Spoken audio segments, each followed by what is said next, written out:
জয় রাধে, জয় নিতাই চৈতন্য।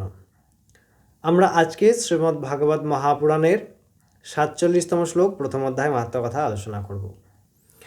আজকের এই শ্লোকে আমরা জানব ভক্তি মহারানী রূপী যুবতী প্রথমত নারদ মুনিকে তাহার প্রথম প্রশ্নের উত্তর প্রদান করলেন যে তাকে অর্থাৎ ভক্তি মহারানী ও তাহার দুই পুত্র, বৃদ্ধত্বপ্রাপ্ত দুই পুত্র জ্ঞান বৈরাগ্য, তাদেরকে ঘিরে যে সমস্ত সুন্দরী রমণীগণ আছেন, সেবা করছেন, তারা কে, তাদের পরিচয় আগের শ্লোকে আমরা আগের দিন আলোচনা করলাম।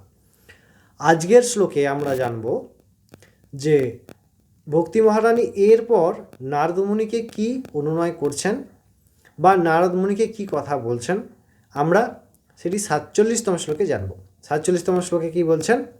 ভক্তি মহারানী বলছেন এই শ্লোকে, ইদানিং শৃণুমদ্যার্থম সচ্চেস্ত্বত্যং তপোধনঃ বার্তা মে বিততাপ্যন্স্তে তাং শ্রোতা সুখমাবহা।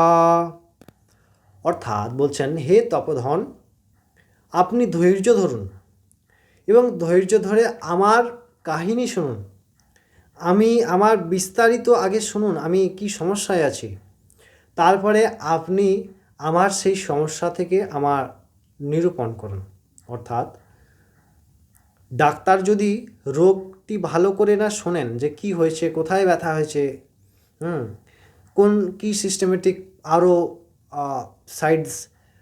সাইড এফেক্টসগুলি আছে একটি রোগের সঙ্গে, আরও কী কী প্রত্যাঙ্গিক সমস্ত সমস্যাগুলি আছে, তো ভক্তি মহারানী বলছেন যে আপনি অধৈর্য হবেন না, আপনি কৃপা করে, হে তপোধন অর্থাৎ নারদ মুনিকে বলছেন যে আপনি কৃপা করে একটু ধৈর্য ধরুন এবং আমার বিস্তারিত কথা আপনি শুনুন, এবং শোনার পরে আপনি আমাকে উত্তর প্রদান করুন এবং আমার সমাধান প্রদান করুন।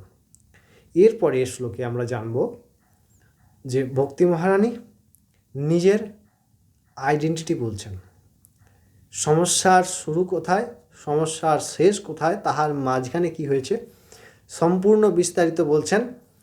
এবং নারদ মুনি তাই শুনে তার পরবর্তী উত্তর দেবেন, আমরা তাও আলোচনা করব। আশা করি আজকের এই শ্লোকটি আপনারা বুঝতে পেরেছেন। আমরা পরবর্তী শ্লোক নিয়ে নিশ্চয়ই ফিরে আসবো। তখন আপনারা সবাই খুব ভালো থাকবেন।